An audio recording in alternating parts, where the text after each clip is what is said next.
Hey there. Glad to be here with you today. Today, I want to talk to you about enhancing trust in your relationships. There's two truths that I have learned.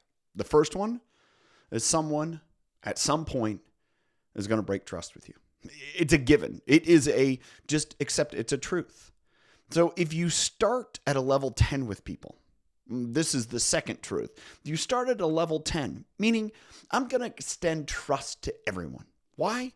Because trust is rebuilt better than it's built. I'm going to say that again. Trust is better rebuilt than built. So if you start at a 10, people over time may end up as a 7 or 8. And that's something you can live with. You can appreciate and understand. Maybe they're not trustworthy in all things, but in some things.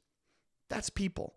Now, if you start at a level 1 with everyone, meaning I trust no one, they have to always earn it, the reality is you'll probably only get to a 2 or 3. Maybe there's exceptional, extraordinary people that'll get higher. And this is the truth. The first one is, again, someone at some point will break your trust. Number 2 truth is if you start at a 2 or 3, you're going to be constantly disappointed. But if you start at a 10, you know that at times there's going to be trust that's broken, but overwhelmingly, you'll have great, healthy relationships because you're trusting. Now, that's the first. The second piece I want to share is 5 ways to help enhance trust. Because this is something, again, that I've held on to. If you start at a 10 with people, and at times it's going to break down, but how can you rebuild that? Or how can you help build trust that you have with others? The first one, and this is something I've practiced a lot in my family because I make mistakes. Shh, don't tell anyone I make mistakes. And honesty seems hard. It really does. You think of, what will people think of me? Will they reject me? And that's our insecurity really coming out. It's our insecurity saying, if they know the truth, you're going to be rejected. This is what I know, though. The most secure people, they readily admit their mistakes. They own their mistakes. They laugh about their mistakes. See, it's a practice of vulnerability and understanding what makes people not honest to admit mistakes. The most honest people admit their mistakes. Those that are seemingly never make mistakes, those are the ones to be cautious about. See, it's when you understand what factors are making people not be honest with you or what influence they have on you, that all comes back to mistakes and understanding it. If people aren't willing to admit their mistakes around you, then how are you reacting to them when they make mistakes? Think about it. All right, number 2. First one is admit mistakes. Number 2 is share your feelings. The hardest person to trust is the person that you never know how they're thinking, what they're thinking, how they'll react.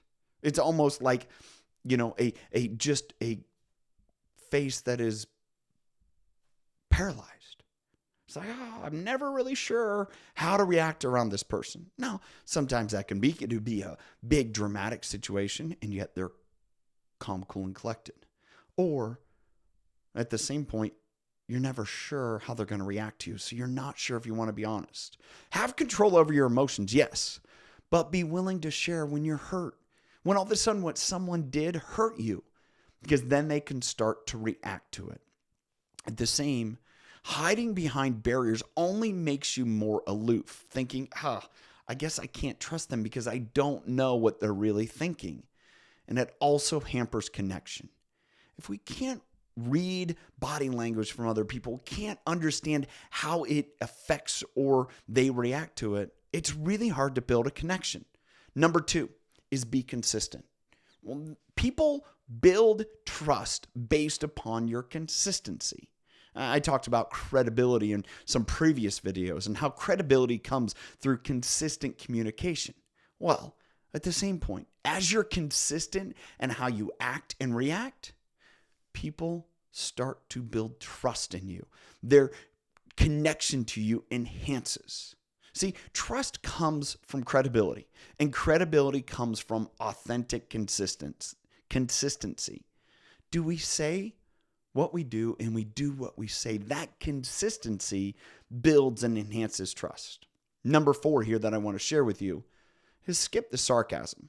Now, in relationships, we think, oh, sarcasm is just easy, light. Sarcasm can hurt.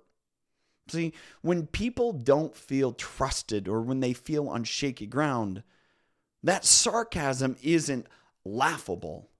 It's concerning. When someone is hurting or hurt, sarcasm can pile on and it can trigger. It's great to laugh and joke again, but never do it at someone else's expense. Consciously or subconsciously, that sarcasm chips away at the foundation of trust. So just skip it.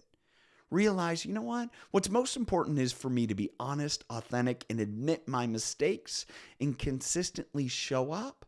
That's going to build way more trust than a few laughs that really come at someone else's expense. The last one I want to share today is communicate openly. Ask questions. Be open to rebuttals and differing thoughts and opinions. See, that builds trust and enhances trust that, oh, I'm not going to be judged simply by my viewpoint at this time. When we skip absolutes, it's absolutely this way and hyperbole that way, and we communicate openly and are willing to be either shown a different way and just experience someone else's understanding opinion, that builds trust that I can be safe to express what I think around others. Always tell the truth and shade away from stretching the truth for emphasis or enhancing a story. When we stretch the truth thinking, oh, in communication, that's going to make the story better, we start to chip away again those foundations of trust. The last thing I want to share with you today is my thought of the day. People make mistakes and break trust, but that doesn't mean you should seek and foster untrustworthy relationships. I'll talk about that in a later point, but I want to share with you again today that people are going to break your trust. That's something that happens, but we can build on what trust we have and go from a 7 to a 9 to a 10 if we practice these 5 things. First is admit your mistakes. 2, share your feelings. 3, be consistent. 4, skip the sarcasm. And 5, communicate openly. I hope you got value from this today. Thanks for being here. Thanks for being a part of the community. I'll see you next time.